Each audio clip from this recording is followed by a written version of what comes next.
सबसे शक्तिशाली रक्षक, तीसरे स्वामी आदित्य। पच पच पच। जो अंगरक्षक अभी तक ठहाके लगा रहे थे, उन्होंने अचानक खून की उल्टियां की और एक एक करके जमीन पर ढेर हो गए। 1 दर्जन से अधिक अंगरक्षक पल भर में ही मौत के घाट उतर गए और राजकुमार सिद्धार्थ के चेहरे का रंग पूरी तरह उड़ गया। बचे हुए अंगरक्षक तेजी से आगे बढ़े और अपने राजकुमार के सामने ढाल बनकर खड़े हो गए ताकि कोई उनके राजकुमार की इतनी आसानी से हत्या न कर सके। पलक झपकते ही उस आंगन में ऐसा सन्नाटा छा गया कि एक सुई गिरने की आवाज़ भी साफ सुनी जा सकती थी। चर्र चर्र। जैसे जैसे पहियों के घूमने की आवाज़ करीब आती गई, काव्या रायचंद की नज़रों के सामने धीरे धीरे एक श्वेत परछाई उभरने लगी। उसने बेदाग श्वेत वस्त्र पहने हुए थे और उसका चेहरा किसी मूल्यवान नगीने की तरह बेदाग था। उसके स्याह काले बाल किसी झरने की तरह नीचे की ओर बह रहे थे, जिन्हें केवल एक साधारण सफ़ेद पत्थर के कांटे से संभाला गया था। ये सर्वगुण संपन्न पुरुष एक पहिएदार कुर्सी पर सवार होकर वहां पहुंचा था। उसने अपना सिर हल्का सा उठाया और काव्या की ओर मुड़ा। काव्या ने उन घनी पलकों के नीचे मौजूद आंखों को देखा, लेकिन उनमें रोशनी का नामो निशान तक नहीं था। वे पूरी तरह से बुझी हुई थीं। चाचा जी। काव्या खुद को ये शब्द कहने से रोक नहीं पाए। ये पुकार उसके पुराने शरीर की भावनाओं के कारण नहीं थी, बल्कि यह उसके अपने हृदय की गहराइयों से निकली थी। अपने पिछले जीवन में काव्या की आंखों में केवल राजकुमार सिद्धार्थ ही बसा था और वह अपने दिव्यांग तथा दृष्टिहीन चाचा से किसी महामारी की तरह दूर भागती थी। भले ही काव्या उस परिस्थिति को खुद संभाल सकती थी, लेकिन जैसे ही उसके चाचा वहां पहुंचे, उन्होंने बिना कोई सवाल किए राजकुमार के उन आदमियों का खात्मा कर दिया और बिना किसी शर्त के उसकी रक्षा की। जब राजकुमार सिद्धार्थ ने उस पर हमला किया तो पूरे रायचंद परिवार ने आंखें मूंद ली थीं, लेकिन केवल वही थे जो उसके बचाव में वहां आए। अगर रायचंद परिवार में कोई ऐसा था जो अब भी उसकी परवाह करता था और उससे प्रेम करता था, तो वे केवल यही चाचा थे। काव्या की पुकार सुनकर आदित्य रायचंद मुस्कुराए, मानो बसंत की कोई सुखद हवा का झोंका गुजर गया हो। मेरी अच्छी बच्ची काव्या। रायचंद परिवार के तीसरे स्वामी, अतुलनीय युवा स्वामी। राजकुमार सिद्धार्थ अभी भी आदित्य से बहुत खौफ खाता था। भले ही यह अतुलनीय युवा स्वामी 2 गंभीर बीमारियों से पीड़ित था, लेकिन उसके पास 9वें स्तर के सर्वोच्च योद्धा सम्राट की ताकत थी, जो उसे पूरे विदर्भ राज्य का सबसे शक्तिशाली व्यक्ति बनाती थी। क्या राजकुमार सिद्धार्थ को मुझे कोई स्पष्टीकरण नहीं देना चाहिए? काव्या के प्रति बेहद कोमल रहने वाले आदित्य जब राजकुमार सिद्धार्थ की ओर मुड़े, तो उनके चेहरे पर केवल एक जमा देने वाली कठोरता बची थी।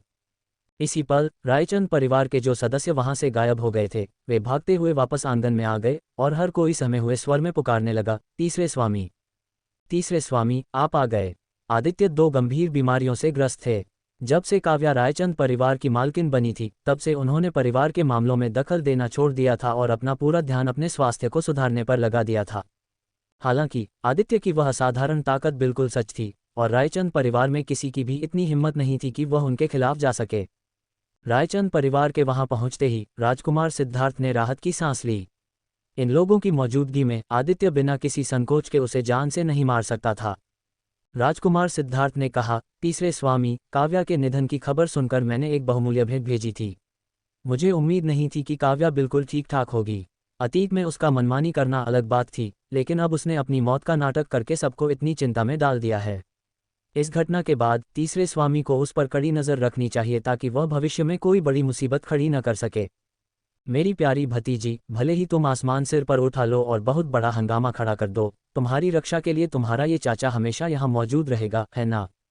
काव्या हल्की सी मुस्कुराए आदित्य के पास गई और हंसते हुए बोली, हाँ, मेरे चाचा जी जो हैं। राजकुमार सिद्धार्थ, क्या आप दूसरों के मामलों में कुछ ज़्यादा ही दखल नहीं दे रहे हैं? और आपकी वह बहुमूल्य भेंट, आपकी मंगेतर मर गई थी और आप उसे एक ताबूत भेंट कर रहे थे। सच में आपकी सोच का कोई जवाब नहीं। काव्या ने तंज कसते हुए आगे कहा। ये भांपकर कि आदित्य का आभामंडल और भी खौफनाक हो गया है, राजकुमार सिद्धार्थ ने अपनी बात जारी रखी। उसके सुरक्षित वापस लौटने के बाद रिया उसके लिए चिंतित थी, लेकिन काव्या ने उस पर हमला कर दिया और उसे गंभीर रूप से घायल कर दिया। रिया का हाथ अभी भी घायल है। अपने होने वाले पति की बात का समर्थन करते हुए रिया ने अपनी आस्तीन ऊपर चढ़ाई, जिससे उसकी कलाई दिखने लगी, जो सूझकर किसी सुअर के खुर जैसी भद्दी हो गई थी। उसके चेहरे के दयनीय भाव, जिनमें दर्द और बेबसी झलक रही थी, वहां मौजूद सभी पुरुषों के दिलों में दया जगा रहे थे। हालांकि आदित्य ये सब देख नहीं सकते थे, और अगर वे देख भी सकते तो भी शायद वे रिया पर रत्ती भर भी दया नहीं दिखाते।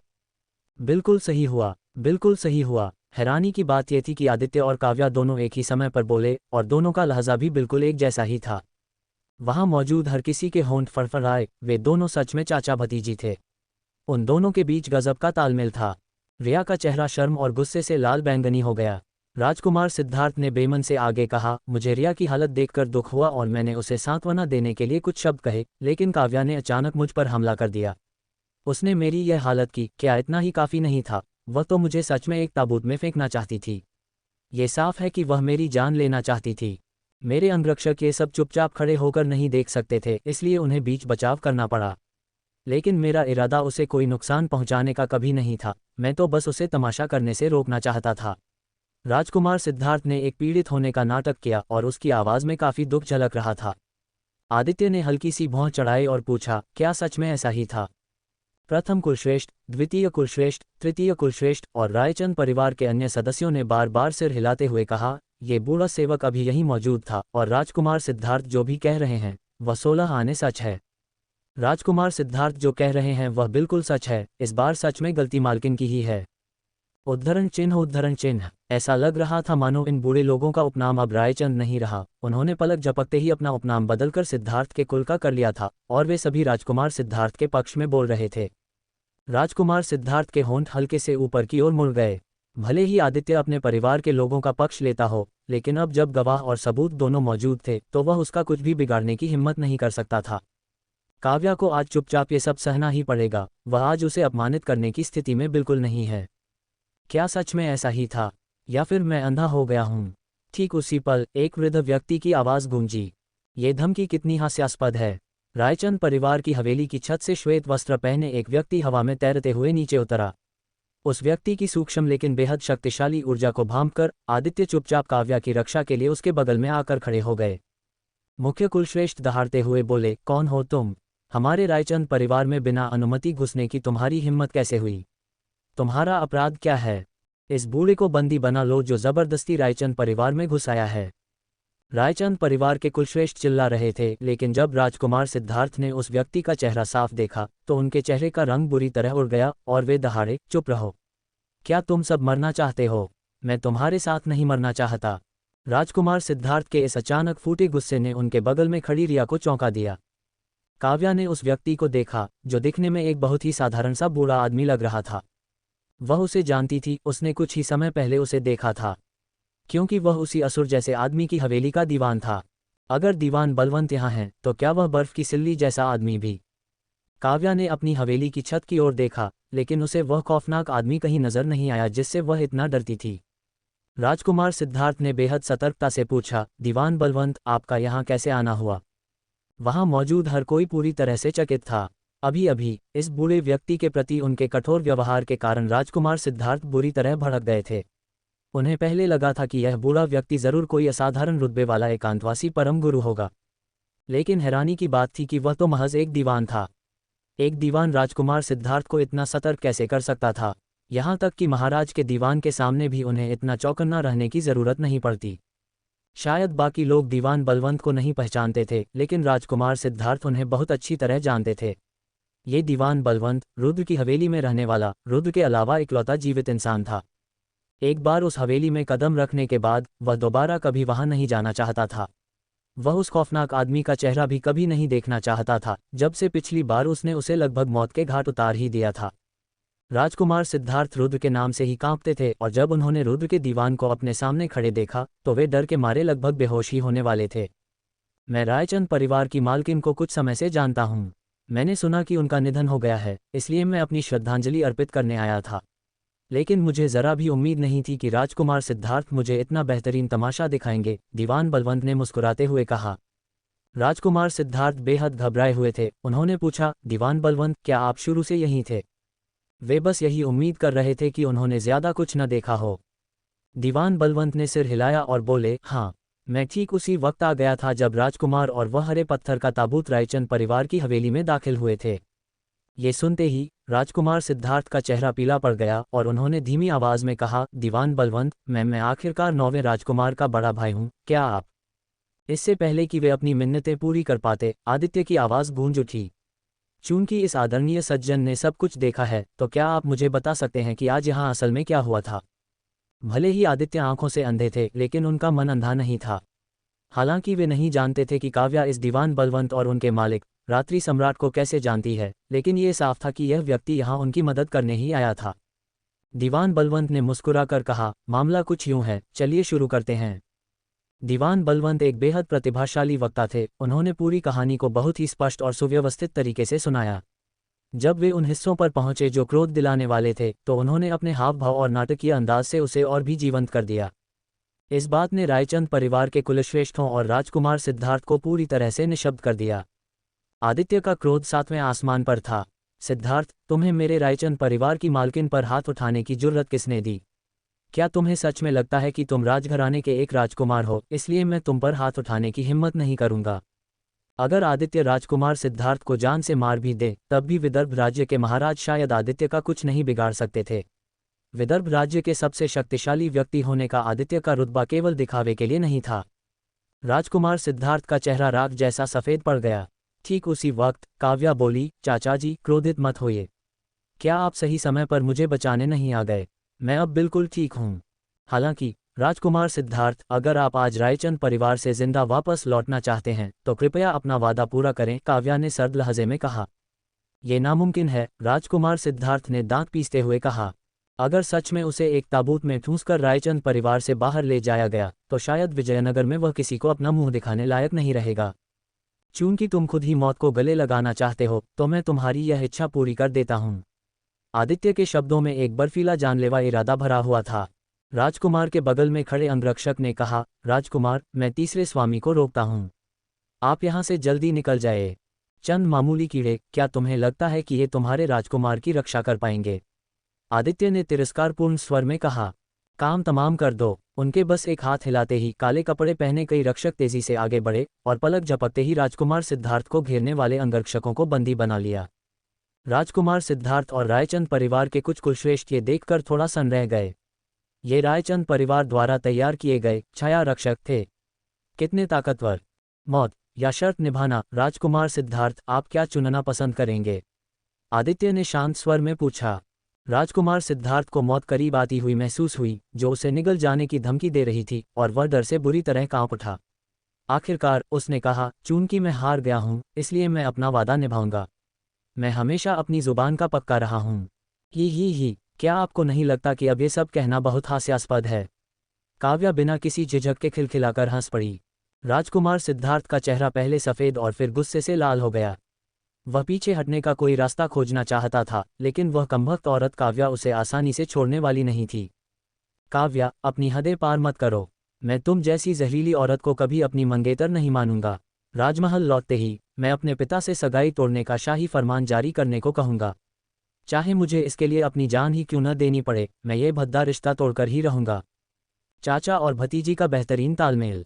राजकुमार सिद्धार्थ ने यह बात सगाई तोड़ने के लिए बिल्कुल नहीं कही थी। अगर महाराज की इच्छा होती तो उन्होंने शायद बहुत पहले ही यह सगाई तोड़ दी होती। ये कहने के पीछे उसका असली मकसद काव्या को यह याद दिलाना था कि वह उसका मंगेतर है, और अगर उसका अपमान हुआ तो इसमें काव्या का भी कोई भला नहीं होगा। वह उसे ये भी जताना चाहता था कि भले ही वह अब काफ़ी बदल गई हो, लेकिन वह सिद्धार्थ आज भी वही पुरुष है जिससे वह कभी पागलों की तरह विवाह करना चाहती थी। ये ऐसी बातें थीं जिनकी परवाह इस शरीर की पुरानी मालकिन बहुत किया करती थी, लेकिन अब काव्या को इन सब चीज़ों से कोई फर्क नहीं पड़ता था। काव्या के होंठों पर एक हल्की सी मुस्कान तैर गई और उसने कहा, कोई यहाँ आओ। राजकुमार सिद्धार्थ को उनके द्वारा बड़ी मेहनत से तैयार किए गए उस हरे पत्थर के ताबूत में सम्मान के साथ लेटाओ। और जहाँ तक सगाई तोड़ने वाले पत्र की बात है, तो आपको इसके लिए बाद में राजमहल जाकर महाराज को ढूंढने की कोई ज़रूरत नहीं है, मैं वह भी आपके लिए लिख देती हूँ। राजकुमार सिद्धार्थ की आंखें फटी की फटी रह गईं, मानो वे अभी छिटक कर बाहर आ जाएंगी। काव्या, तुमने क्या कहा?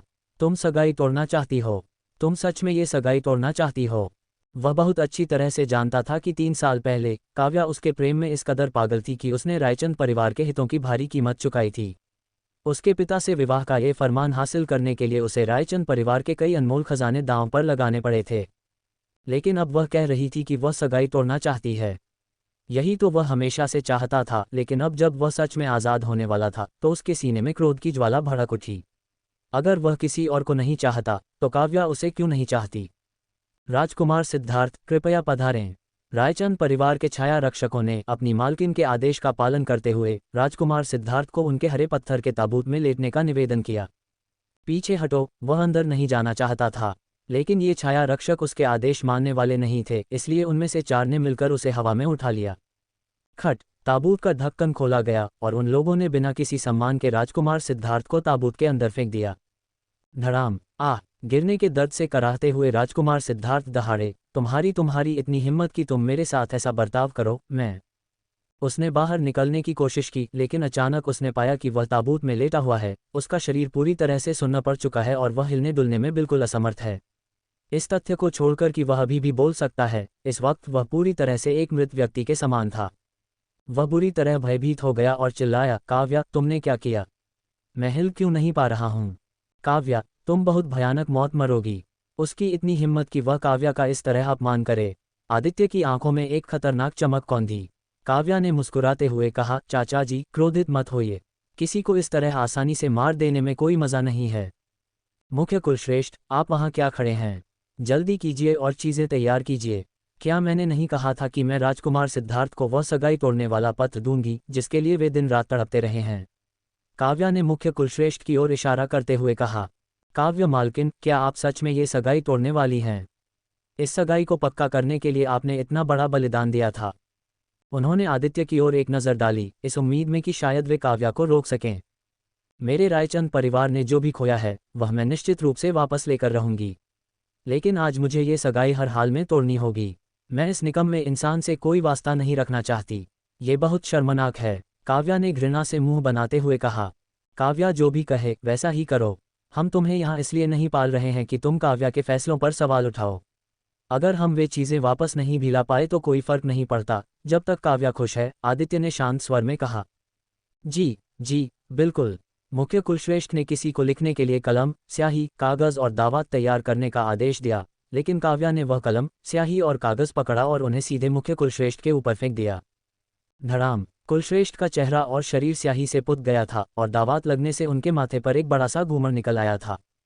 मुख्य कुलश्रेष्ठ क्रोधित होकर मालकिन को फटकार लगाने ही वाले थे, लेकिन इसके बजाय उन्हें काव्या की ओर से डांट फटकार की बौछार का सामना करना पड़ा।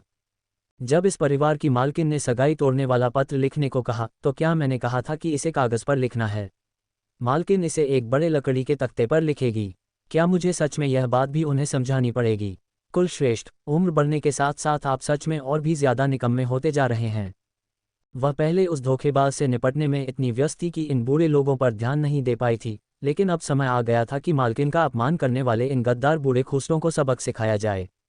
बुरी तरह से डांट खाने के बाद वह कुलश्रेष्ठ भीतर ही भीतर नफरत से भर गया था और एक पल के लिए निशब्द रह गया। आज काव्या का रुतबा बहुत ही प्रभावशाली था, जो उसके हमेशा के डरपोक और काया स्वभाव से बिल्कुल अलग था। इसके अलावा उसे आदित्य का पूरा समर्थन प्राप्त था, इसलिए उसे अभी के लिए अपने कदम पीछे खींच लेने चाहिए। कोई यहाँ आओ, कलम, स्याही और एक लकड़ी का तख्ता तैयार करो। जी। काव्या को जिन चीज़ों की ज़रूरत थी वे ला दी गईं, और फिर काव्या ने अपनी कलम उठाई और लिखना शुरू किया। सबसे पहले उसने बड़े अक्षरों में लिखा, त्यागपत्र। दीवान बलवंत, जो एक किनारे खड़े होकर यह सारा तमाशा देख रहे थे, हंसे और बोले, मालकिन की लिखावट बेहद सशक्त, स्पष्ट और स्वच्छ है, जिसमें कोई हिचकिचाहट नहीं है। ये सच में अद्भुत है। काव्या के होंठ फड़फड़ाए। हालांकि उसकी लिखावट बुरी नहीं थी, लेकिन वह इतनी भी बेमिसाल नहीं थी जितना कि दीवान बलवंत ने बड़ा चढ़ाकर बताया था। उस मनहूस हवेली में ये दीवान बहुत ही व्यवस्थित और सुलझे हुए थे, लेकिन उसे यह नहीं पता था कि वे एक नंबर के चापलूस भी हैं। उनके मालिक की हवेली में प्रवेश करने और जिंदा बाहर निकलने वाली पहली और इकलौती महिला होने के नाते दीवान बलवंत ने पूरी तरह से काव्या को अपनी मालकिन मान लिया था। तो जाहिर है उन्हें काव्या की तारीफों के पुल तो बांधने ही थे। काव्या ने अपनी कलम उठाए और आगे लिखते हुए बोली, हालांकि राजकुमार सिद्धार्थ की सगाई मुझ काव्या रायचंद के साथ शाही फरमान द्वारा हुई थी, लेकिन उनका रूप रंग बहुत ही साधारण है। वे कमज़ोर और निकम्मे हैं, भरोसे के लायक नहीं हैं, क्रूर और बेरहम हैं और एक ऐसे चरित्रहीन व्यक्ति हैं जिनके कई महिलाओं के साथ संबंध रहे हैं। इसलिए मैं, काव्या रायचंद, ये घोषणा करती हूँ कि मैं राजकुमार सिद्धार्थ के साथ अपनी यह सगाई हमेशा के लिए तोड़ती हूँ। काव्या लिखती जा रही थी और साथ साथ ऊंची आवाज़ में पढ़ती भी जा रही थी। उसकी आवाज़ काफ़ी तेज थी। ताबूत में पड़े राजकुमार सिद्धार्थ उसे बिल्कुल साफ साफ सुन सकते थे। पच। राजकुमार सिद्धार्थ इतने क्रोधित हुए कि उन्होंने खून की उल्टी कर दी। त्यागपत्र का एक बेहद खौफनाक और उन्नत रूप। रिया गुस्से से तिलमिला उठी और पैर पटकते हुए दयनीय स्वर में बोली, मालकिन, आप प्रिय सिद्धार्थ को इस तरह कैसे अपमानित कर सकती हैं? मैंने उसका अपमान किया? बिल्कुल नहीं। क्या वह दिखने में सुंदर है? वह इस मालकिन की सुंदरता के 10वें हिस्से के बराबर भी नहीं है। क्या वह निकम्मा नहीं है? वह इस मालकिन को भी नहीं हरा सका, जिसे सब निकम्मी कहते हैं। वह काव्या ने रिया की बातों की ऐसी बखिया उधेड़ी कि वह निशब्द रह गई। हालांकि रिया बात बनाने में बहुत माहिर थी, लेकिन वह काव्या की एक भी बात का खंडन नहीं कर सकी। रिया ने सदमे में काव्या को घूरा। न केवल काव्या अचानक इतनी ताकतवर हो गई थी, बल्कि उसकी बोलने की कला भी इतनी धारदार हो चुकी थी। क्या ये सच में वही काव्या है? काव्या ने एक हारी हुई मुर्गी की तरह बर्ताव कर रही रिया को पूरी तरह नज़रअंदाज कर दिया और अपने चाचा की ओर मुड़कर पूछा, चाचा जी, आपको मेरा ये सगाई तोड़ने वाला पत्र कैसा लगा? आदित्य ने कहा, मैं काव्या का बड़ा हूँ, इसलिए ये त्याग पत्र तुम्हारे इस चाचा को ही लिखना चाहिए। कोई यहाँ आओ, लकड़ी का एक और तख्ता तैयार करो। जी स्वामी। काव्या ने खुद को थोड़ा बेबस महसूस किया। उसके चाचा के ऐसा करने की वजह शायद ये थी कि उन्हें डर था कि कहीं काव्या राजकुमार सिद्धार्थ के पिता यानी विदर्भ राज्य के महाराज को नाराज न कर दे। हालांकि वह ये जानने के लिए बहुत उत्सुक थी कि उसके चाचा इस त्यागपत्र में आखिर क्या लिखेंगे। राजकुमार सिद्धार्थ ने राहत की सांस ली। भले ही आदित्य की असली उम्र सिद्धार्थ से बहुत ज्यादा नहीं थी, लेकिन वह काव्या से कहीं ज्यादा समझदार थे और कोई भी काम बिना सोचे समझे नहीं करेंगे। वरना अगर काव्या का लिखा वह त्यागपत्र बाहर चला जाता तो शायद वह कभी किसी को अपना मुंह दिखाने लायक नहीं रहता।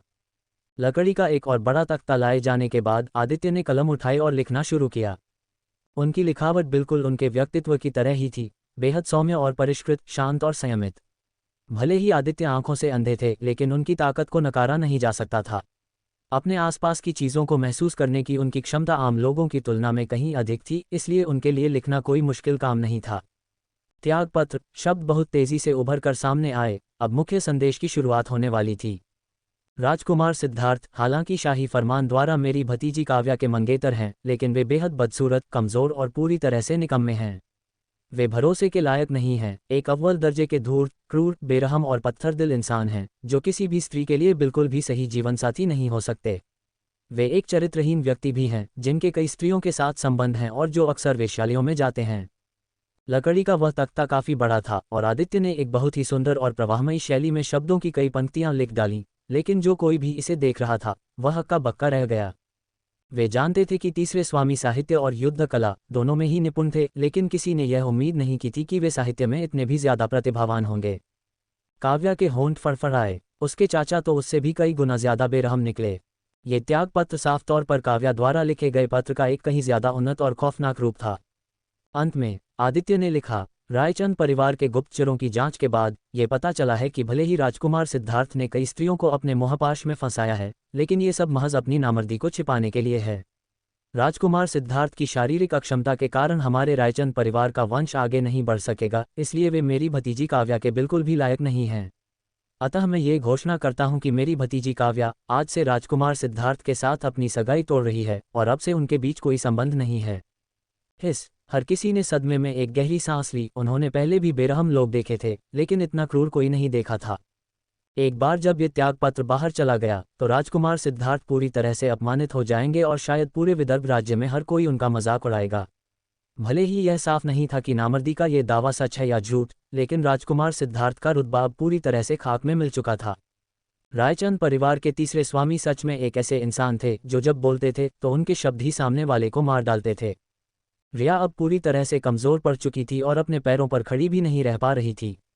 वह ये सोच भी नहीं पा रही थी कि रायचंद परिवार के दरवाजे से बाहर निकलने के बाद उसके प्रिय सिद्धार्थ को कितनी भयानक बदनामी का सामना करना पड़ेगा। तीसरे स्वामी, कृपया थोड़ी दया दिखाए। रिया ने घुटनों के बल बैठकर रोते हुए गिड़गिड़ाए। जब तुमने और सिद्धार्थ ने मेरी काव्या के नाम पर कीचड़ उछाला था, तो क्या तुमने कभी रहम करने के बारे में सोचा था? मैं तो बस वही लौटा रहा हूं जो तुमने किया था, आदित्य ने सर्द लहजे में कहा। रिया खौफ के मारे पीली पड़ गई। इसका मतलब था कि तीसरे स्वामी को सब कुछ पता था। काव्या ने तिरस्कार से हंसते हुए सोचा, भले ही इस शरीर की पुरानी मालकिन एक निकम्मी थी, लेकिन फिर भी वह रायचंद परिवार की मालकिन थी, इसलिए उसकी बदनामी इतनी भी नहीं थी कि हर कोई उसके बारे में जानता हो। ये सब केवल इसलिए हुआ था क्योंकि किसी ने जानबूझकर ये बखेड़ा खड़ा किया था और कुछ घटिया अफवाहें फैलाई थीं, जिससे पूरे शहर में यह बात फैल गई और रायचंद परिवार की मालकिन काव्या हर दिन लोगों की गपशप का मुद्दा बन गई। ठीक इसी पल काव्या अचानक हंसी और बोली, रिया, तुम शर्त हार गई हो, इसलिए अब तुम्हें अपना वादा निभाना होगा। रिया के शरीर में एक सिहरन दौड़ गई और वह घबराकर काव्या से दूर हट गई। काव्या ने आज जो कुछ भी किया था वह सच में खौफनाक था। वह सोच भी नहीं सकती थी कि काव्या आगे क्या करने वाली है। उसने कांपते हुए पूछा, तुम क्या चाहती हो? काव्या के होंठ हल्के से ऊपर की ओर मुड़ गए। क्या तुम सच में अपने प्रिय सिद्धार्थ को नहीं चाहती? वह अपने उस ताबूत में लेटा हुआ जरूर अकेला महसूस कर रहा होगा। रायचंद हवेली से लेकर सिद्धार्थ के राजमहल तक का रास्ता काफी लंबा है, तो क्यों न तुम भी अंदर जाकर उसका साथ निभाओ। क्या मैं ताबूत में नहीं जाना चाहती? ताबूत बहुत ही मनहूस होते हैं, रिया जोर से चीखी। उसकी ये बातें सुनकर राजकुमार सिद्धार्थ की आंखों में एक बर्फीली चमक कौंधी। क्या ये औरत तब झूठ बोल रही थी जब उसने कहा था कि वह उससे प्रेम करती है और उसके लिए अपनी जान तक दे सकती है? और अब वह उसके साथ थोड़ी सी परेशानी भी नहीं उठाना चाहती। द्वितीय कुलश्रेष्ठ भागते हुए आए और उसके लिए गुहार लगाने लगे। मालकिन, ये बिल्कुल भी स्वीकार्य नहीं है। अगर ऐसा हुआ तो रिया का मान सम्मान पूरी तरह से बर्बाद हो जाएगा। वह फिर कभी किसी से विवाह कैसे कर पाएगी? उन सभी का सड़कों पर जुलूस निकालो। काव्या ने उपहास करते हुए कहा। विवाह? द्वितीय कुलश्रेष्ठ, क्या आपने हमेशा से यह उम्मीद नहीं की थी कि राजकुमार सिद्धार्थ मेरे साथ अपनी सगाई तोड़ दें और आपकी पोती उनकी जीवन संगिनी बन जाए? आज जब तक आपकी पोती राजकुमार सिद्धार्थ के हर सुख दुख में उनके साथ रहेगी, तो वे निश्चित रूप से भावुक होकर आपकी पोती से विवाह कर लेंगे। मालकिन, भले ही वह उससे विवाह कर भी ले, लेकिन शायद उसे एक उपपत्नी का दर्जा भी न मिले। द्वितीय कुलश्रेष्ठ क्रोध से कांप उठे। काव्या ने कहा। द्वितीय कुलश्रेष्ठ, जिस काम के लिए हम इतने सालों से मेहनत कर रहे थे वह आखिरकार पूरा होने वाला है। मैं जानती हूं कि आप बहुत खुश हैं, लेकिन कृपया इस तरह कांपना बंद कीजिए। यह आंखों को चुभ रहा है। मालकिन, मेरे प्राण बख्श दीजिए। द्वितीय कुलश्रेष्ठ ने तड़पते हुए पुकार लगाए। मालकिन, कृपया मुझे माफ कर दीजिए। मुझे पता है कि मैं गलत थी, रिया रोते हुए गिड़गिड़ाई। मालकिन, मैंने 3 सालों तक आपकी देखभाल की है, आपको अपनी छोटी बहन की तरह माना है। कृपया मेरे साथ इतनी क्रूरता मत कीजिए। ही, मेरी देखभाल करना, क्या तुमने बस यही किया है? काव्या ने तिरस्कार से हंसते हुए कहा। उसकी वे गहरी काली आंखें किसी साफ आईने की तरह थीं, जो रिया की सारी असलियत को उजागर कर रही थीं। कोई यहाँ आओ, रिया को राजकुमार सिद्धार्थ का साथ निभाने के लिए भेज दो। छाया रक्षक बस आगे बढ़ने ही वाले थे कि रिया बोल पड़ी। कोई ज़रूरत नहीं है, मैं खुद चली जाऊंगी। रिया राजकुमार सिद्धार्थ से कहीं ज्यादा समझदार और निर्णायक थी। ये जानकर कि अब हालात उसके काबू से बाहर हैं, वह केवल उन्हें स्वीकार ही कर सकती थी। वह उस हरे पत्थर के ताबूत में कूद गई, जिसे राजकुमार सिद्धार्थ ने बड़ी ही बारीकी और मेहनत से तैयार करवाया था और जो इतना बड़ा था कि उसमें 2 लोग आसानी से समा सकते थे। इस छोटी सी जगह में अब वे दोनों ही थे। राजकुमार सिद्धार्थ को इस बात से भावुक हो जाना चाहिए था कि उनके सबसे बुरे वक्त में कोई उनका साथ निभाने आया है। लेकिन जब उन्होंने कुछ ही पल पहले रिया के इनकार, उसके संघर्ष और उसकी अनिच्छा के बारे में सोचा, तो राजकुमार सिद्धार्थ का मन नफरत से भर गया और उन्होंने अपनी आंखें बंद कर लीं। वे इस पाखंडी औरत का चेहरा दोबारा नहीं देखना चाहते थे। रिया ने उनके हाथ को कसकर पकड़ा और कहा। प्रिय सिद्धार्थ, मैं आपका साथ निभाने आई हूँ। चाहे कुछ भी हो जाए, मैं हमेशा आपके साथ रहूंगी। मैंने अभी काव्या की बात इसलिए नहीं मानी थी क्योंकि मैं यहाँ से भाग निकलने का कोई रास्ता खोजना चाहती थी ताकि किसी को आपको बचाने के लिए ला सकूं। लेकिन मुझे उम्मीद नहीं थी कि मेरा कोई भी तरीका काम नहीं करेगा। इसलिए अब मैं केवल आपके साथ ही रह सकती हूँ। उस स्त्री की कोमल और मधुर आवाज़ ने आखिरकार राजकुमार सिद्धार्थ का दिल पिघला ही दिया और उन्होंने धीमी आवाज़ में कहा। रिया। आदित्य ने आदेश दिया, इस त्याग पत्र को ताबूत के ऊपर चिपका दो और राजकुमार सिद्धार्थ को उनके राजमहल वापस भेज दो। काव्या ने कहा। जरा आराम से चलना, अंदर राजकुमार सिद्धार्थ को कोई चोट नहीं लगनी चाहिए। जी मालकिन। 8 लोगों ने ताबूत उठाया और 4 लोगों ने उसके ढक्कन को पकड़ा। वे पूरी शान और शौकत के साथ एक जुलूस की तरह रायचंद परिवार की हवेली से बाहर निकले। दीवान बलवंत हंसे और बोले। मालकिन, आपकी बदौलत आज मुझे एक बहुत ही शानदार तमाशा देखने को मिला। मेरे मालिक मेरी वापसी और खबर का इंतजार कर रहे हैं, इसलिए अब मैं विदा लूंगा। दीवान बलवंत, कृपया अपना ख्याल रखिएगा, काव्या ने कहा। अगर आज दीवान बलवंत एक गवाह के तौर पर वहां मौजूद न होते तो उन गद्दारों की झूठी गवाही के कारण उसके लिए राजकुमार सिद्धार्थ और रिया से निपटना बहुत मुश्किल हो जाता। और तुम लोग, काव्या ने वहां मौजूद बाकी लोगों पर एक सरसरी नजर डाली। मालकिन, पूरी भीड़ खौफ से कांप रही थी। आज मालकिन ने राजकुमार सिद्धार्थ से निपटने के लिए जिन तरीकों का इस्तेमाल किया था वे बेहद खौफनाक थे। और ऊपर से तीसरे स्वामी के भी वहां मौजूद होने के कारण उन सभी के दिलों में उथल पुथल मची हुई थी। तीनों कुलश्रेष्ठों ने इतने सालों तक पूरी लगन से रायचंद परिवार की सेवा की है। आप तीनों को आज बख्शा जा सकता है। जहां तक बाकी लोगों की बात है, उन्होंने परिवार के साथ गद्दारी की है। जी। तीनों कुलश्रेष्ठों ने आखिरकार राहत की सांस ली कि वे इस आफत से बच गए। जहां तक इन निचले स्तर के सेवकों की बात थी, अगर उन्हें निकाल दिया गया या बेच दिया गया तो उन्हें इससे कोई फर्क नहीं पड़ता था। इस बात ने कि तीनों कुलश्रेष्ठों में से किसी ने भी उनके लिए रहम की भीख नहीं मांगी, उन सभी को बुरी तरह निराश कर दिया था। खौक खौक खौक। ठीक इसी पल आदित्य को अचानक खांसी का दौरा पड़ गया। उन्होंने कहा, काव्या भी आज बहुत थक गई है, जाओ और थोड़ा आराम करो। चाचा जी को आराम की जरूरत है। कोई यहाँ आओ, इन्हें वापस शांति प्रांगण ले जाओ, काव्या ने आदेश दिया। जी मालकिन। उस कमजोर शरीर को देखकर काव्या को एहसास हुआ कि उसके चाचा के पैरों और आंखों की यह हालत जन्मजात नहीं थी, बल्कि यह किसी खतरनाक जहर का असर था। उस जहर ने उसके चाचा के शरीर को अंदर से खोखला कर दिया था, जिससे वे बेहद कमजोर हो गए थे। अगर उनके पास इतनी उच्च स्तर की ताकत न होती तो शायद वे इस पहिएदार कुर्सी पर भी नहीं चल पाते और उन्हें दिन रात बिस्तर पर ही पड़े रहना पड़ता। और काव्या के स्वभाव में आए इस भारी बदलाव पर उसके चाचा ने उससे एक भी सवाल नहीं पूछा था। वह सच में अपने चाचा को बिल्कुल भी समझ नहीं पा रही थी, लेकिन इससे क्या फर्क पड़ता था। वे उसके चाचा थे, एक ऐसे इंसान जो सच में उससे प्रेम करते थे और उसकी परवाह करते थे, और इस वक्त उसे परिवार के नाम पर केवल उन्हीं की जरूरत थी। आदित्य के जाने के बाद काव्या ने आदेश दिया, इस शोक सभा को पूरी तरह से हटा दो। मैं इस परिवार की मालकिन अभी जिंदा हूँ। जी। काव्या ने अंगड़ाई ली और आलस से बोली, मुझे वापस अपने जलधारा प्रांगण में जाकर आराम करना चाहिए। उन कचरे जैसे लोगों को सबक सिखाने में मज़ा तो बहुत आया, लेकिन ये काफ़ी थका देने वाला भी था। काव्या के वहां से जाने के बाद दीवान बलवंत काले वस्त्र पहने एक लंबी और गठीली परछाई के पीछे खड़े हो गए और बोले, मालकिन काव्या आराम करने के लिए लौट चुकी हैं। क्या अब हमें भी वापस नहीं चलना चाहिए? उसने हल्का सा अपना सिर घुमाया, जिससे एक ऐसा बेमिसाल और खूबसूरत चेहरा नजर आया जो बर्फीली ठंडक और गहरे सम्मोहन दोनों से भरा था। ये दो बिल्कुल अलग अलग खूबियां उसके अंदर पूरी तरह से समाहित थीं। वह हमेशा से वहीं था, सब कुछ देख रहा था। काव्या उसे इसलिए महसूस नहीं कर पाई थी क्योंकि उसकी साधना का स्तर अभी इतना ऊंचा नहीं था। रुद्र ने बहुत ही सहजता से निर्देश दिया, राजकुमार सिद्धार्थ को लेकर जाने वाला ताबूत जल्द ही मुख्य सड़क पर पहुंचने वाला होगा। कोई ऐसा तरीका निकालो जिससे वहां एक बहुत बड़ा तमाशा खड़ा हो जाए और फिर उन लोगों से निपटना जो राजकुमार सिद्धार्थ को बचाने आए। जी मालिक। दीवान बलवंत वहां से निकल गए, उनकी काली परछाई तेजी से घूमी और पलक झपकते ही वे उस प्रांगण में पहुंच गए जहां रायचंद परिवार की मालकिन निवास करती थी, जलधारा प्रांगण। उपहारों का आना और कक्ष की सजावट। हवा के एक तेज झोंके के साथ रुद्र पहले ही काव्या के कक्ष में पहुंच चुका था। हवेली लौटने के बाद काव्या सीधे विश्राम करने चली गई थी और उसे अपने उस अस्त व्यस्त और भद्दे कक्ष को समेटने का कोई अवसर ही नहीं मिला था। इस नई दुनिया में आने के बाद से सबसे पहले उसने किसी रहस्यमयी तरीके से अनंत मंडप के साथ एक अनुबंध किया था। उसके बाद रुद्र ने उसे रंगे हाथों पकड़ लिया और अंततः उसे जहर बनाने के लिए जबरदस्ती अपने साथ ले गया। हवेली वापस आते ही उसे उस धोखेबाज जोड़े से निपटना पड़ा। इन सब के बीच उसे ठीक से आराम करने का एक पल भी नहीं मिला था, जिसके कारण वह बहुत थकान महसूस कर रही थी। इसलिए अपने कक्ष में पहुंचते ही उसने हालात की परवाह किए बिना सबसे पहले सोने का फैसला किया।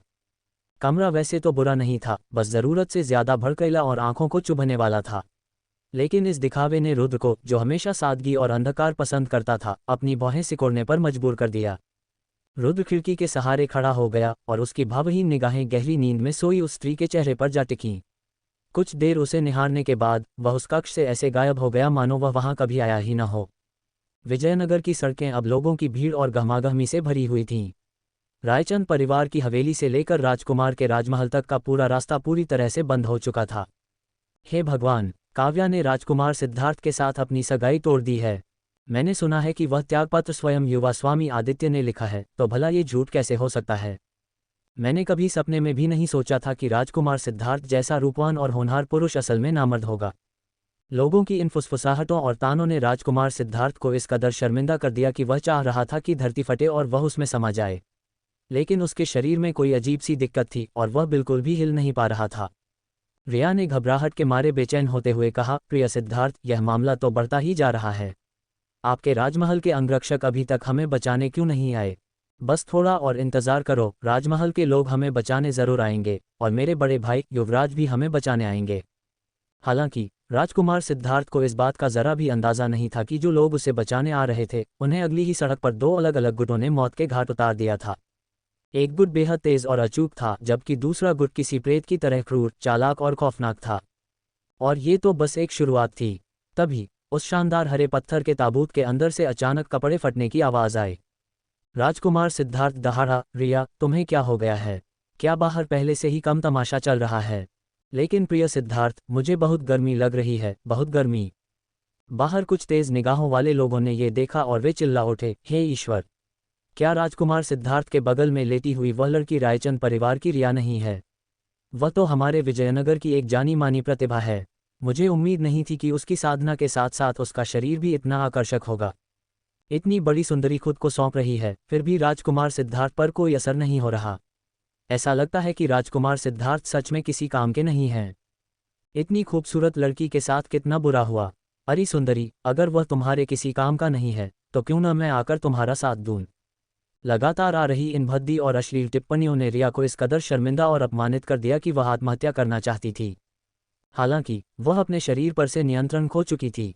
वह पूरी तरह से अपनी कामुकता का प्रदर्शन करते हुए उम्मीद भरी नज़रों से राजकुमार सिद्धार्थ को देख रही थी। राजकुमार सिद्धार्थ को बिल्कुल शांत और प्रतिक्रियाहीन देखकर उसने असल में उनके कपड़े फाड़ना शुरू कर दिया। रिया, अभी रुको। वहां मौजूद हर किसी ने निराशा से अपना सिर हिलाया। इतनी रूपवती के खुद पहल करने के बावजूद राजकुमार सिद्धार्थ बिल्कुल सुन्न न पड़े हैं। ऐसा लगता है कि युवा स्वामी आदित्य सही थे, राजकुमार सिद्धार्थ सच में नामर्द हैं। उद्धरण चिन्ह। रायचंद परिवार की निकम्मी मालकिन से करारी हार मिलने के बाद राजकुमार सिद्धार्थ और रिया को एक ही ताबूत में डालकर वापस राजमहल भेज दिया गया था। रास्ते में ऐसी कई घटनाएं घटीं जिन्होंने ये साबित कर दिया कि राजकुमार सिद्धार्थ नामर्द हैं और साथ ही रिया का मान सम्मान भी पूरी तरह से मिट्टी में मिल गया। पूरे रास्ते कोई भी उन्हें बचाने नहीं आ सका और छाया रक्षक बहुत ही धीमी गति से चल रहे थे। राजकुमार सिद्धार्थ इतने शर्मिंदा थे कि जब तक अंधेरा नहीं हो गया तब तक वे अपने राजमहल नहीं पहुंच सके। लानत है, मेरे आदमियों को किसने मारा? आज एक ऐसी घटना घटी थी कि न केवल युवराज ने बचाव के लिए लोग भेजे थे, बल्कि विदर्भ राज्य के महाराज ने भी उन्हें बचाने के लिए अपने सैनिकों को भेजा था। महाराज हमेशा से ही अपने इस बेटे से बहुत असंतुष्ट थे। आज की घटनाओं ने उन्हें क्रोधित कर दिया था, लेकिन राजघराने के सम्मान की खातिर वे इस मामले को नज़रअंदाज नहीं कर सकते थे। हालांकि उन्होंने जिन पराक्रमी योद्धाओं को भेजा था उन्हें उस सड़क के करीब पहुंचने से पहले ही रोककर मौत के घाट उतार दिया गया था। आदित्य, वाह रे आदित्य, तुम्हारी हिम्मत सच में बहुत बढ़ गई है। महाराज राजमहल में बैठे बैठे आदित्य और रायचंद परिवार को कोस रहे थे, लेकिन काव्या और आदित्य द्वारा राजघराने का इतना बड़ा अपमान करने के बावजूद वे केवल मूकदर्शक बने रहने पर मजबूर थे। ऐसा इसलिए था क्योंकि आदित्य विदर्भ राज्य के सबसे शक्तिशाली व्यक्ति थे और कोई भी उन्हें हरा नहीं सकता था। रायचंद परिवार विदर्भ राज्य का सबसे रईस खानदान था। अगर रायचंद परिवार का पतन हो गया तो पूरा विदर्भ राज्य आर्थिक रूप से पनगु हो जाएगा। इसके अलावा इस बार बाजी राजकुमार सिद्धार्थ ने हारी थी और विरोधी पक्ष के पास एक गवाह भी मौजूद था जो रात्रि सम्राट की हवेली का दीवान था। एक राष्ट्र के शासक होने के नाते उन्हें अपना गुस्सा पीकर इस अपमान को सहना पड़ा। वे रायचंद परिवार को पूरी तरह से नष्ट करने का आदेश देने की हिम्मत नहीं जुटा सके। किसी को भेजकर राजकुमार सिद्धार्थ को सांत्वना दो, मैं इस मामले को खुद संभालूंगा।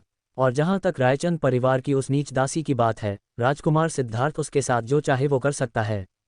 जी महाराज। काव्या भरपूर विश्राम कर चुकी थी, लेकिन जब वह सोकर उठी तो अपने कक्ष की भद्दी सजावट को देखकर उसका माथा ठनक गया। दीवारों पर सोना और कीमती पत्थर जड़े हुए थे और छत पर सोने की कई सिल्लियां लटकी हुई थीं। सजावट के लिए रखे गए सभी फूलदान भी पूरी तरह से सोने के बने हुए थे।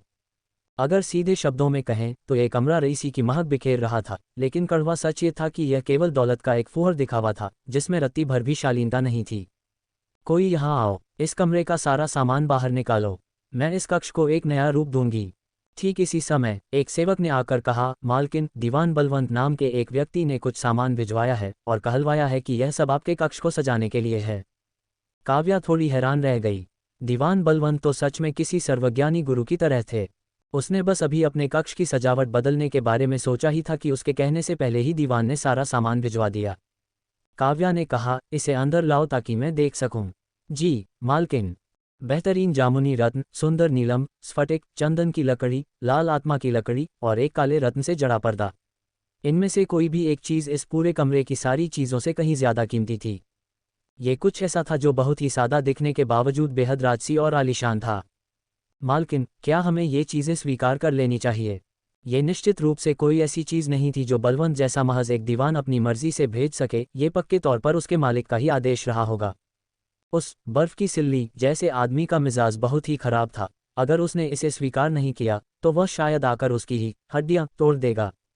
काव्या ने कहा, इसे रख लो और मेरी तरफ से दीवान बलवंत को धन्यवाद कहना। उस आदमी की सोच को समझना बिल्कुल नामुमकिन था। वह बहुत अच्छी तरह से जानता था कि उसके पास एक अनमोल खजाना है, फिर भी उसने पहले उसे छीनने की कोशिश की और बाद में असल में उसे वही खजाना भेंट कर दिया। उसने अजीब तरीके से अपने दीवान को उसकी गवाही देने के लिए भेजा और अब उसके कक्ष को सजाने के लिए इतने सारे खजाने भेज दिए थे। भले ही इसके पीछे उसके जो भी इरादे हों, लेकिन काव्या ने इस एहसान को याद रखने का फैसला किया। मेरे कक्ष की चीज़ों को अच्छी तरह से बदल देना और अभी मुझे औषधि निर्माण कक्ष में ले चलो। उसके चाचा को एक बेहद दुर्लभ जहर दिया गया था और रायचंद परिवार के औषधालय में शायद उनका इलाज करने लायक जड़ी बूटियां नहीं होंगी। हालांकि वह कुछ साधारण जड़ी बूटियों का इस्तेमाल करके अपने चाचा की हालत सुधारने के लिए एक दवा जरूर बना सकती थी। औषधालय पहुंचने पर रायचंद परिवार की मालकिन काव्या को दरवाजे पर ही रोक दिया गया। ये लगभग 40 साल का एक आदमी था जिसने ऋषवैद्य के वस्त्र पहने हुए थे। उसने कहा, क्या तुम नहीं जानती कि यह इस महान ऋषवैद्य का इलाका है? मेरे अलावा किसी को भी इस औषधालय में आने की इजाज़त नहीं है। काव्या ने सर्द लहजे में कहा, यह औषधालय रायचंद परिवार का है। मुझे नहीं पता था कि यह तुम्हारा कब से हो गया। काव्या को रास्ता दिखा रहे सेवक ने फुसफुसाते हुए याद दिलाया, ऋषवैद्य वासुदेव, ये हमारे रायचंद परिवार की मालकिन हैं। ये जानने के बावजूद कि काव्या रायचंद परिवार की मालकिन है, वासुदेव को कोई फर्क नहीं पड़ा। तो तुम वही निकम्मी मालकिन हो। मेरा औषधालय तुम्हारे लिए कोई जगह नहीं है। अभी के अभी यहाँ से दफा हो जाओ और यह महान ऋषवैद्य तुम्हें कोई नुकसान नहीं पहुँचाएगा। ऋषवैद्य हमेशा बहुत घमंडी होते हैं। भले ही वासुदेव अभी बस एक नौसिखिया ऋषवैद्य था जो केवल पहले स्तर की कुछ जादुई गोलियां ही बना सकता था और ज्यादा से ज्यादा दूसरे स्तर की गोलियां बना सकता था। रायचंद परिवार की सेवा करने वाला वह इकलौता ऋषवैद्य था और उसे लगता था कि वह कोई अनमोल रत्न है। उसने मालकिन का पूरी तरह से अनादर किया था और उसका यह अपराध सजा के लायक था। काव्या की आंखों में एक सर्द चमक कौंधी। बहुत अच्छे, तुम्हारी इतनी हिम्मत कि तुम मालकिन का अपमान करो। छाया रक्षकों, इस आदमी को बाहर घसीट कर ले जाओ और इसे 100 कोड़े मारो। रायचंद परिवार की मालकिन होने के नाते यह स्वाभाविक था कि छाया रक्षक उसकी सुरक्षा करते। हालांकि उस घटना वाले दिन रिया ने दूसरों के साथ मिलकर इन छाया रक्षकों को कैद करने की साजिश रची थी, जिसके कारण वह सारी स्थिति पैदा हुई थी। 2 छाया रक्षक प्रकट हुए और उन्होंने तेजी से वासुदेव को दबोच लिया। वासुदेव चिल्लाया, कचरा कहीं की, तुम्हारी मुझ पर हाथ उठाने की हिम्मत कैसे हुई? मैं रायचंद परिवार का इकलौता ऋषवैद्य कुलश्रेष्ठ हूँ। अगर तुमने मुझे मारा तो मैं तुरंत रायचंद परिवार छोड़कर चला जाऊंगा और फिर तुम चाहे जितनी मिन्नतें कर लो, मैं वापस नहीं आऊंगा। काव्या ने सर्द लहजे में कहा, मारो इसे, पूरी ताकत से मारो। चटाक चटाक चटाक। छाया रक्षक ने बिना किसी हिचकिचाहट के अपने कोड़े बरसाने शुरू कर दिए। वासुदेव चीखने लगा, अपनी गलती से पूरी तरह अनजान था। कचरा कहीं की, मैं तुम्हें बता दूं, मैं संजीवनी संप्रदाय का सदस्य हूँ। अगर तुमने मुझे हाथ भी लगाने की जुर्रत की तो संजीवनी संप्रदाय तुम्हें जिंदा नहीं छोड़ेगा। क्या तुम्हें लगता है कि तुम्हारा रायचंद परिवार संजीवनी संप्रदाय का मुकाबला कर सकता है? काव्या ने अपनी भौं चढ़ाई और कहा, छाया रक्षक, ऐसा लगता है कि तुमने इसे पूरी ताकत से नहीं मारा है। इसे 100 कोड़े और मारो। जी मालकिन। ये देखकर कि काव्या को न तो उसके ऋषवैद्य होने की कोई परवाह थी और न ही संजीवनी संप्रदाय का कोई खौफ था, उसे लगा कि वह सच में उसे पीट पीट कर मार डालेगी। वासुदेव अब घबराने लगा था। ये काव्या सच में एक महामूर्ख थी जो परिणामों की परवाह किए बिना काम कर रही थी। काव्या, तुम बहुत क्रूर हो। काव्या, तुम बहुत भयानक मौत मरोगी। उसने हार मानने से इनकार कर दिया, इसलिए वह काव्या को कोसता रहा और इतनी जोर से चिल्लाया ताकि रायचंद परिवार के कुलश्रेष्ठ उसे सुन सकें और उसे बचाने आ सकें। प्रथम कुलश्रेष्ठ, द्वितीय कुलश्रेष्ठ और तृतीय कुलश्रेष्ठ वहां पहुंचे, लेकिन छाया रक्षकों ने उन्हें दरवाजे पर ही रोक दिया। मालकिन का आदेश है कि किसी को भी अंदर जाने की अनुमति नहीं है। अब हम क्या करेंगे? अगर मालकिन ने ऋषवैद्य वासुदेव को मार डाला तो हमारा रायचंद परिवार संजीवनी संप्रदाय के क्रोध का सामना नहीं कर पाएगा। उन्होंने कुछ पल के लिए बाहर बेचैनी से इंतजार किया, फिर मुख्य कुलश्रेष्ठ ने कहा, चलो वापस चलते हैं। ऐसा क्यों? द्वितीय कुलश्रेष्ठ और तृतीय कुलश्रेष्ठ ने एक स्वर में पूछा। पारिवारिक सभा, जो पूरे 1 महीने तक चलेगी, जल्द ही होने वाली है। अगर काव्या की वजह से हमारे रायचंद परिवार को एक ऋषवैद्य से हाथ धोना पड़ता है तो हम उस समय का इस्तेमाल उस पर दबाव डालने और उसे सबक सिखाने के लिए कर सकते हैं। बड़े भाई सही कह रहे हैं। कुछ दिन पहले उन्हें जो अपमान सहना पड़ा था उसका बदला लेने और रिया का प्रतिशोध लेने के लिए एक पारिवारिक सभा की बहुत ज़रूरत थी। कोई भी मदद न आते देख वासुदेव पूरी तरह से निराश हो गया। वह रोते हुए चिल्लाया, मालकिन, मेरे प्राण बख्श दीजिए। आपके साथ अभद्रता करना मेरी गलती थी। मालकिन, कृपया मुझे माफ़ कर दीजिए। अब से मैं अपना पूरा जीवन रायचंद परिवार के लिए जादुई गोलियां बनाने में समर्पित कर दूंगा। उद्धरण चिन्ह। ही। अब्राहम की भीख मांगना बेकार है, काव्या ने तिरस्कार से हंसते हुए कहा। इसे 300 कोड़े मारने के बाद बाहर फेंक देना, काव्या ने अपना हाथ हिलाते हुए कहा और फिर मुड़कर औषधालय के अंदर चली गई। 300 कोड़े और फिर उसके बाद 100 और कोड़े। वासुदेव इतना डर गया था कि वह बेहोश हो गया।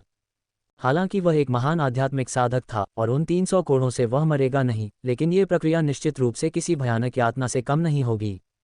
काव्या ने औषधालय पर एक नज़र डाली, जो वासुदेव की कई घटिया दर्जे की जादुई गोलियों से भरा पड़ा था, लेकिन उनमें से ज्यादातर तो पूरी तरह से खराब और असफल उत्पाद थे।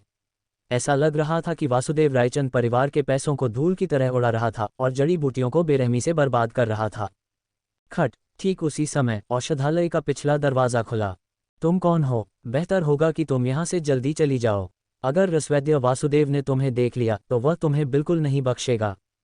अंदर आने वाला वह लड़का दुबला पतला था, जिसके चेहरे पर धूल जमी थी और उसकी उम्र लगभग 15 या 16 साल रही होगी।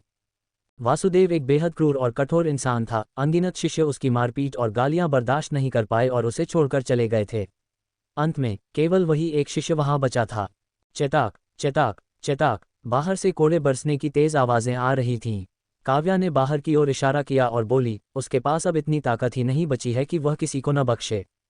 लड़के ने बाहर जाकर देखा तो रायचंद परिवार पर धौंस जमाने वाला वह घमंडी और निरंकुश रसवैद्य वासुदेव बड़ी बेरहमी से पीटा जा रहा था। उसका पूरा शरीर ऐसा लग रहा था मानो उसे खून से नहला दिया गया हो। वह पूरी तरह सन्न रह गया। वासुदेव बेहोश हो गया था, लेकिन भयानक दर्द ने उसे फिर से जगा दिया। होश में आते ही वह चिल्लाने लगा, मालकिन, मुझे बख्श दीजिए। मुझे पता है कि मैं गलत था। मुझे पता है कि मेरी गलती थी। लड़के ने फटी फटी आंखों से काव्या को घूरा। क्या सच में यह इस परिवार की मालकिन थीं? उस स्त्री ने हल्के जामुनी रंग की रेशमी पोशाक पहनी हुई थी और उसके बालों में काले रत्न का एक साधारण सा कांटा लगा हुआ था। उसकी त्वचा बर्फ जैसी सफ़ेद थी, उसके नैन नक्श बेदाग और बेमिसाल थे और उसके काले बाल दुनिया के सबसे बेहतरीन रेशम जितने मुलायम थे। इस स्त्री के रोम रोम से एक राजसी गरिमा छलक रही थी, लेकिन उस गरिमा के भीतर भी एक अलसाई हुई दुष्टता की झलक साफ नजर आ रही थी। ये सब परिवार की मालकिन के बारे में फैली अफवाहों से बिल्कुल अलग था। हैरानी के मारे उसका मुंह इतना खुल गया था कि उसमें किसी दैत्य का अंडा भी आसानी से समा जाए। काव्या ने मुस्कुराते हुए कहा, तुम जरूर यहाँ के औषधि शिष्य होगे। उस लालची आदमी ने इतने सालों में रायचंद परिवार की बहुत सी जड़ी बूटियों का गबन किया होगा। अगर तुम इस बारे में कुछ भी जानते हो तो उसे इस मालकिन के लिए लिख कर लाओ। पहले उसने सोचा था कि उसकी पिटाई करने के बाद उसे बाहर फेंक देना ही काफ़ी होगा, लेकिन जब उसने औषधालय में कदम रखा और देखा कि उसने जड़ी बूटियों की कितनी भयानक बर्बादी की है, तो उसे लगा कि उसे इतनी आसानी से जाने देना ठीक नहीं होगा। जो जड़ी बूटियां बर्बाद हुईं वह तो अलग बात है, लेकिन इस आदमी की फितरत को देखते हुए उसने यकीनन बहुत कुछ डकार लिया होगा।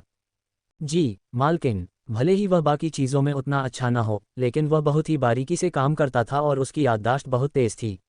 उसने वासुदेव द्वारा गबन की गई कई चीज़ों का एक विस्तृत ब्यौरा तैयार कर रखा था। जब काव्या ने वह पर्चा देखा तो उसके होंठों के किनारे हल्के से ऊपर की ओर मुड़ गए, जिससे अनजाने में ही एक ऐसी शैतानी ऊर्जा निकली जो लोगों को खतरनाक भी लगी और एक अजीब तरह से सम्मोहक भी। ललित के दिल की धड़कन एक पल के लिए रुक सी गई। मालकिन इतनी शालीन और रूपवती थीं, न जाने कौन ऐसा अंधा था जो उनके बारे में ऐसी घटिया अफवाहें फैलाता था। छाया रक्षक ने फुर्ती से काम किया और कुछ ही समय में 300 कोड़े मारने का काम पूरा कर दिया, जिससे वासुदेव वापस बेहोश हो गया। काव्या ने सर्द लहजे में कहा, अगर यह बेहोश हो गया है तो इसे जगाओ।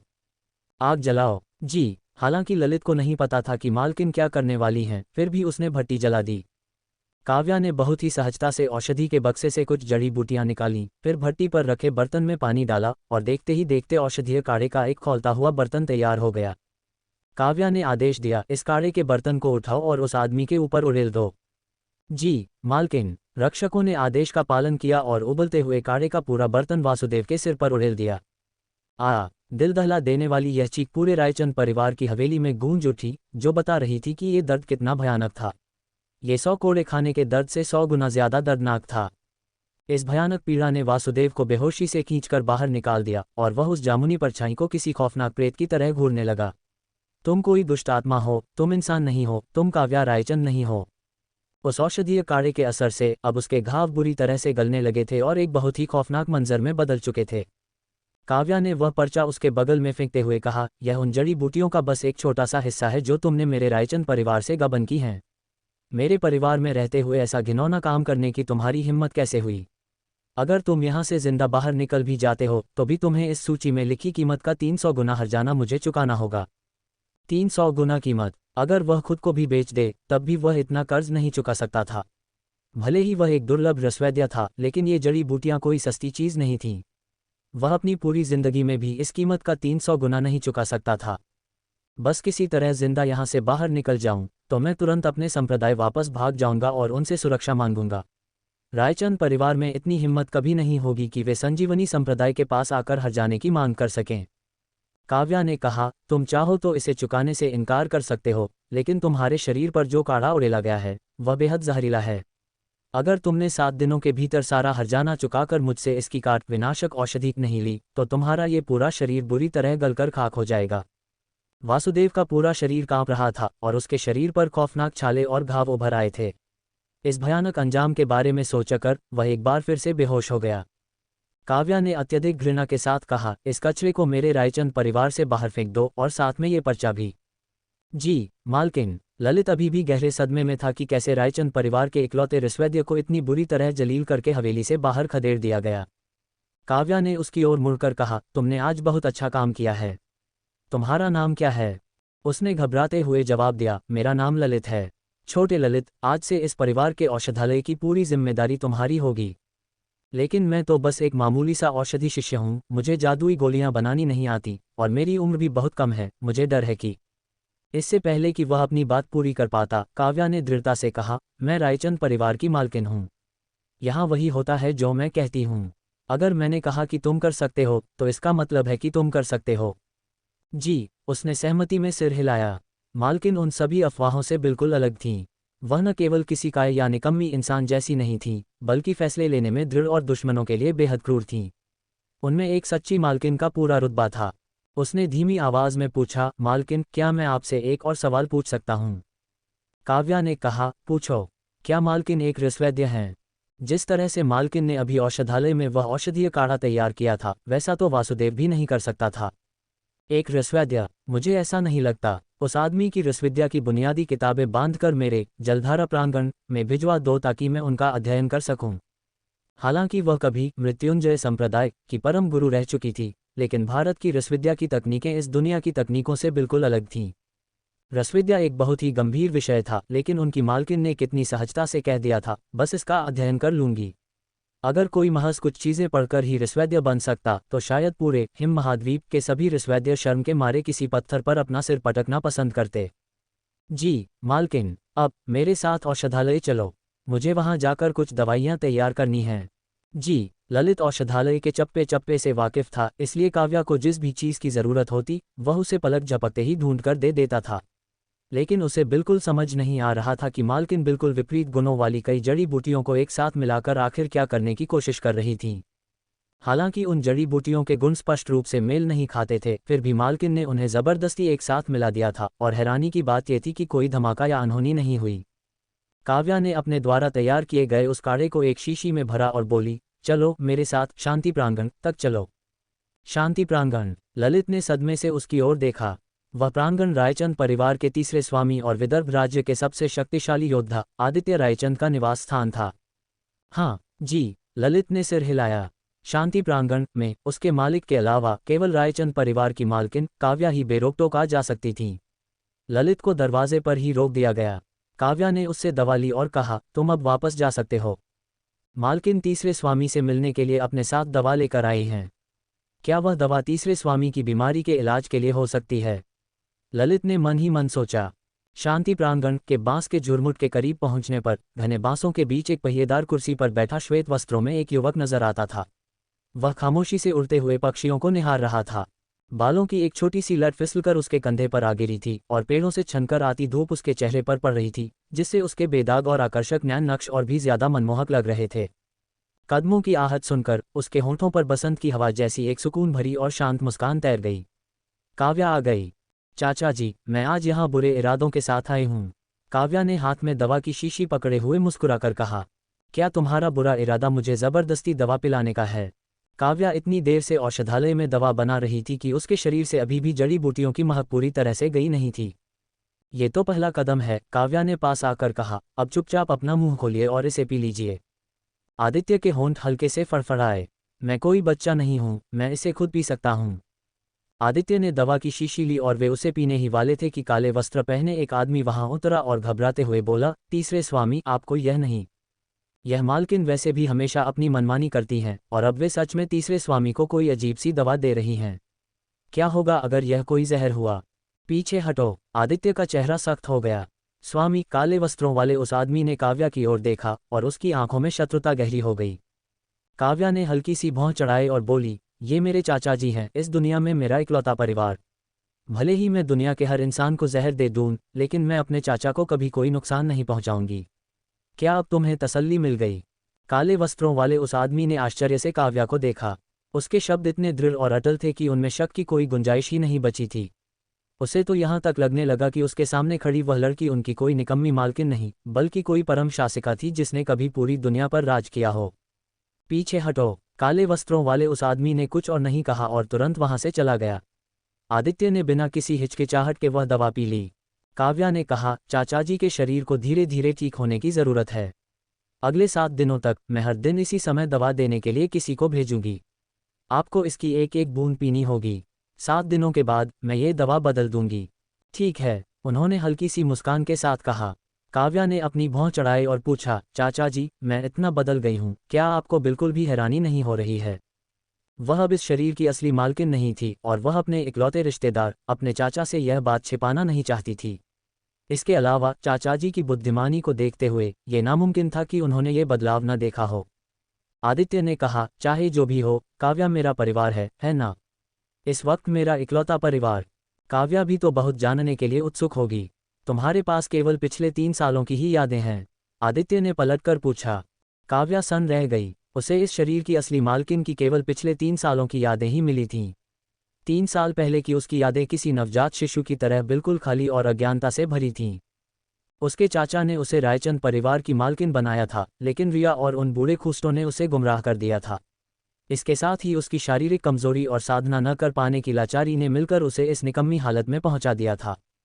काव्या ने पूछा, चाचा जी ने मुझे पहले वाली काव्या के बारे में कभी कुछ नहीं बताया, तो क्या चाचा जी आज मुझे बता सकते हैं?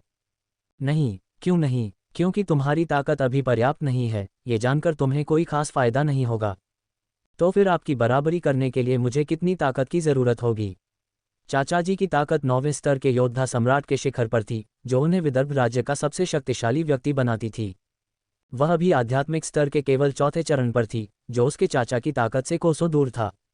उसके चाचा के इस अजीब व्यवहार ने उसे बता दिया था कि उसका किसी दूसरी दुनिया में आना और काव्या रायचंद बनना शायद कोई संयोग नहीं था, या यूं कहें कि वह। आदित्य ने अपना सिर हिलाया और कहा, इतना काफी नहीं है। तुम्हें कम से कम योद्धा चक्रवर्ती, मार्शल एम्परर के शिखर तक पहुंचना होगा। योद्धा चक्रवर्ती का शिखर उनके चाचा की ताकत से भी एक पूरा स्तर ऊपर था। काव्या पूरी तरह से स्तब्ध रह गई। सच कहूं तो काव्या, तुम्हें इस बारे में चिंता करने की कोई जरूरत नहीं है। अगर तुम ताकतवर नहीं भी बन पाई तो कोई बात नहीं। बस रायचंद परिवार के साथ रहो, शांति से अपना जीवन बिताओ और खुश रहो। तुम्हारा ये चाचा किसी को तुम पर खरोंच तक नहीं आने देगा। मैं नहीं चाहता कि तुम ताकतवर बनने के उस खतरनाक रास्ते पर चलो। काव्या ने मुस्कुराते हुए कहा, चाचा जी, सच कहूं तो ये हमारी सिर्फ दूसरी मुलाकात है, इसलिए आप मुझे अभी तक ठीक से नहीं जानते हैं। उसने अपना सिर हल्का सा झुकाया और दृढ़ता से कहा, अब जब मैं, काव्या रायचंद, यहाँ आ ही गई हूँ, तो मैं एक मामूली जीवन से कभी संतुष्ट नहीं रहूंगी।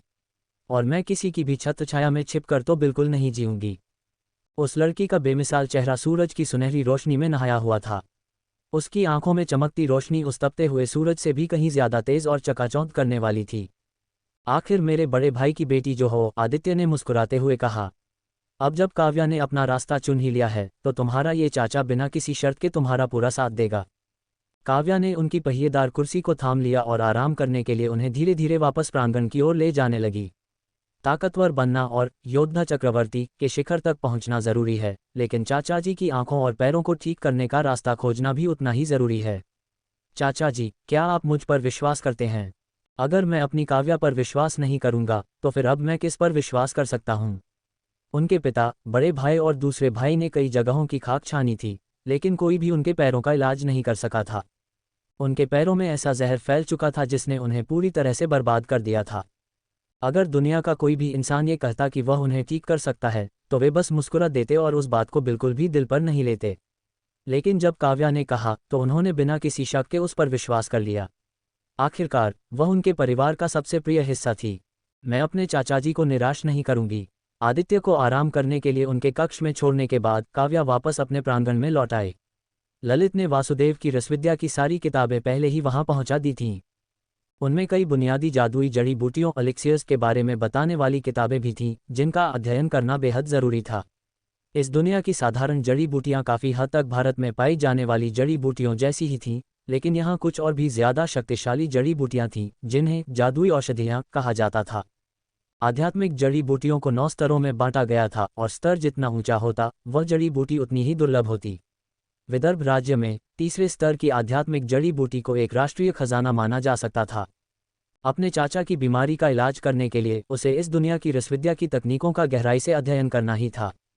सिर्फ एक ही रात में काव्या ने बुनियादी रसविद्या की सारी किताबें पढ़ डालीं। मेज़ पर रखे पहले स्तर की जादुई गोलियों के कई नुस्खों को देखकर उसे समझ आ गया कि ये रायचंद परिवार की संपत्ति थे। जादुई गोलियों का नुस्खा बेहद अनमोल होता था। यहाँ तक कि विदर्भ राज्य के सबसे रईस खानदान रायचंद परिवार के पास भी केवल पहले स्तर की जादुई गोलियों का ही नुस्खा मौजूद था। काव्या ने अपना हाथ हिलाते हुए आदेश दिया, जाओ और पता लगाओ कि पूरे विदर्भ राज्य में दूसरे स्तर की आध्यात्मिक जड़ी बूटी स्वर्ण काक रक्त मशरूम कहाँ मिल सकती है। 7 दिनों के बाद उसके चाचा की दवा बदलनी थी और इसके लिए वह जड़ी बूटी बेहद ज़रूरी थी। विदर्भ राज्य में रायचंद परिवार का सूचना तंत्र काफ़ी मजबूत था। पलक झपकते ही उन्हें पता चल गया कि विदर्भ राज्य में सचमुच एक ऐसी जगह थी जहां वह दूसरे स्तर की आध्यात्मिक जड़ी बूटी पैदा होती थी, लेकिन वह जगह रात्रि सम्राट की हवेली, नाइट किंग्स मैंशन थी। काव्या ने केवल एक वाक्य कहा, जिससे उसकी रईसी का असली रूप छलक रहा था, इसे खरीद लो। चाहे जो भी कीमत हो, इसे मेरे लिए खरीद लाओ। उसके लिए अपने चाचा की सेहत से बढ़कर दुनिया की कोई भी दौलत नहीं थी। उस आदमी के होंठ फड़फड़ाए और वह घबरा कर बोला, मालकिन, वह रात्रि सम्राट की हवेली है। रात्रि सम्राट के पास दौलत की कोई कमी नहीं है। आज तक कोई भी उनकी हवेली से कोई भी चीज़ खरीदने में कामयाब नहीं हो सका है। चूंकि वे सीधे तरीके से नहीं मानेंगे, तो छाया रक्षकों को भेजकर उसे चुरा लेते हैं। मालकिन, वह रात्रि सम्राट की हवेली है, उस आदमी ने एक बार फिर जोर देते हुए कहा। तो क्या हुआ अगर वह रात्रि सम्राट की हवेली है? वह महज एक राजकुमार का ही तो निवास है। अफवाहें हैं कि रात्रि सम्राट की हवेली धरती पर साक्षात नर्क है। अगर कोई गलती से भी वहां भटक जाए तो वह कभी वापस नहीं लौटता और उसकी लाश तक का कोई नामोनिशान नहीं मिलता। क्या छाया रक्षकों की ताकत भी इसके लिए काफ़ी नहीं है? काव्या ने पूछा। अगर छाया रक्षकों की ताकत 10 गुना भी बढ़ा दी जाए तो भी मुझे डर है कि वह काफ़ी नहीं होगी। असुरों का नर्क, ये नाम कुछ जाना पहचाना सा लग रहा था। मुझे रात्रि सम्राट की हवेली का नक्शा दो। जी, मालकिन। उस अंधेरी और तूफानी रात में रायचंद परिवार की मालकिन खुद ये देखने निकल पड़ी कि क्या वह राजमहल सच में उतना ही खौफनाक था जितना कि कहानियों में कहा जाता था। जब वह नक्शे के सहारे रात्रि सम्राट की हवेली पहुंची तो वह थोड़ी हैरान रह गई। ऐसा लग रहा था कि उसका अंदाज़ा बिल्कुल सही था, ये सच में उसी बर्फ की सिल्ली वाले आदमी की हवेली थी। अंदर जाऊं या न जाऊं, मेरे चाचा के इलाज में देरी नहीं की जा सकती। मुझे आज हर हाल में वह जड़ी बूटी हासिल करनी ही होगी। अपना मन पक्का करने के बाद काव्या चुपके से रात्रि सम्राट की हवेली में दाखिल हो गई। किसी भी आम इंसान के लिए उस जगह कदम रखना मौत के दरवाजे पर कदम रखने जैसा था। हालांकि काव्या के लिए बात अलग थी। दीवान बलवंत ने पहले ही निर्देश दे दिए थे कि काव्या बेरोक-टोक उस हवेली में आ जा सकती है। इसलिए हवेली के अंदर मौजूद किसी भी खौफनाक और खतरनाक चीज़ ने काव्या पर बिल्कुल भी हमला नहीं किया। वह रात्रि सम्राट के औषधालय का रास्ता जानती थी, इसलिए वह आसानी से वहां पहुंच गई और बिना किसी परेशानी के उसने स्वर्ण काक रक्त मशरूम ढूंढ लिया। मेरे मालिक, कोई राजमहल में घुस आया है। सफ़ेद कोहरे के घने धुएं के बीच एक बेमिसाल और गठीली परछाई धुंधलेपन में उभर कर सामने आई। ये सुनकर रुद्र बिल्कुल शांत रहा, उसके चेहरे पर कोई भाव नहीं था। हालांकि उसने धीरे से अपनी कसकर बंद आंखें खोल दीं। केवल एक ही ऐसी खास स्त्री थी जो रात्रि सम्राट के राजमहल में दाखिल होकर भी जिंदा बच सकती थी। आपका सेवक विदा लेता है। काव्या ने वह स्वर्ण काक रक्त जड़ी बूटी ली और वहां से तेजी से निकलने की तैयारी करने लगी, लेकिन जब उसने देखा कि हवेली के मुख्य कक्ष की रोशनी बुझ चुकी थी तो वह ठिठक गई। वह एक मशहूर और परम गुरु वैद्य थी और अनगिनत लोगों ने उसके सामने मिन्नतें की थी ताकि वह उनकी दी हुई दुर्लभ और कीमती जड़ी बूटियां स्वीकार कर ले।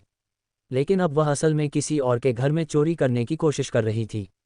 उस आदमी ने अनंत मंडप के उसके पास होने का राज किसी को नहीं बताया था, बल्कि इसके बजाय उसने उसे कई अनमोल खजाने दिए थे। मुझे सच में उसके साथ ऐसा करते हुए बुरा लग रहा है। मैं बस एक कर्ज की पर्ची लिखकर छोड़ दूंगी और बाद में इसकी कीमत चुका दूंगी।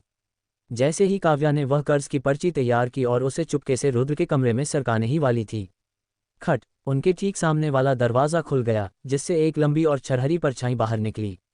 एक ऐसा बेमिसाल चेहरा जो चांद की रोशनी को भी फीका कर दे, और बर्फीली नीली आंखों का एक ऐसा जोड़ा जो किसी भी इंसान को जमा देने की ताकत रखता था।